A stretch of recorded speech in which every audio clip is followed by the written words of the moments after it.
बालक क्यों हंसा। 20वीं कहानी बेताल बच्चे से। चित्रकूट नगर में एक राजा रहता था। एक दिन वह शिकार खेलने जंगल गया। घूमते घूमते वह रास्ता भूल गया और अकेला रह गया। थक कर वह एक पेड़ की छाया में लेटा कि उसे एक ऋषि कन्या दिखाई दी। उसे देखकर राजा उस पर मोहित हो गया। थोड़ी देर में ऋषि स्वयं आ गए। ऋषि ने पूछा, तुम यहाँ कैसे आए हो। राजा ने कहा, मैं शिकार खेलने आया हूँ। ऋषि बोले, बेटा तुम क्यों जीवों को मारकर पाप कमाते हो।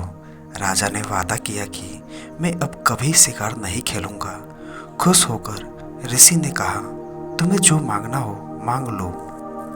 राजा ने ऋषि कन्या मांगी और ऋषि ने खुश होकर दोनों का विवाह कर दिया। राजा जब उसे लेकर चला तो रास्ते में एक भयंकर राक्षस मिला। बोला, मैं तुम्हारी रानी को खाऊंगा। अगर तुम चाहते हो कि वो बच जाए तो 7 दिन के भीतर एक ऐसे ब्राह्मण पुत्र का बलिदान करो जो अपनी इच्छा से अपने को दे। और उसके माता पिता उसे मारते समय उसके हाथ पैर पकड़े। डर के मारे राजा ने उसकी बात मान ली। वह अपने नगर को लौट आया और अपने दीवान को सब हाल कहा सुनाया। दीवान ने कहा, आप परेशान ना हो, मैं उपाय करता हूँ। इसके बाद दीवान ने 7 बरस के बालक की सोने की मूर्ति बनवाई और उसे कीमती गहने पहनाकर नगर नगर और गांव गांव घुमवाया। यह कहलवा दिया कि जो कोई 7 बरस का ब्राह्मण का बालक अपने को बलिदान के लिए देगा और बलिदान के समय उसके माँ बाप उसके हाथ पैर पकड़ेंगे, उसी को यह मूर्ति और 100 गांव मिलेंगे।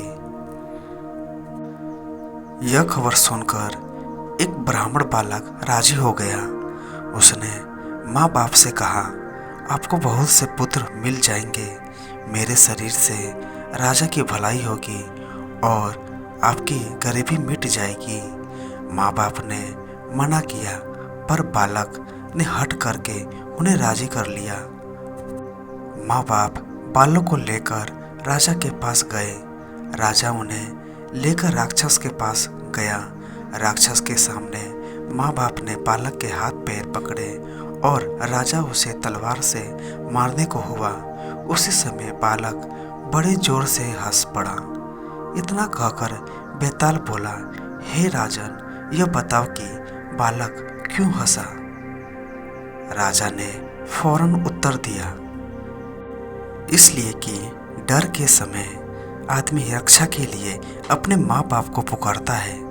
माता पिता ना हो तो पीड़ितों की मदद राजा करता है। राजा ना कर सके तो आदमी देवता को याद करता है। पर यहाँ तो कोई भी बालक के साथ ना था। माँ बाप हाथ पैर पकड़े हुए थे।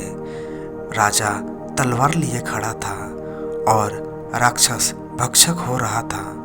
ब्राह्मण का लड़का परोपकार के लिए अपना शरीर दे रहा था। इसी हर्ष से और अचरज से वह हंसा। इतना सुनकर बेताल अंतर्धान हो गया। राजा लौटकर फिर उसे लेकर आया तो रास्ते में बेताल ने फिर एक और कहानी सुनानी शुरू कर दी।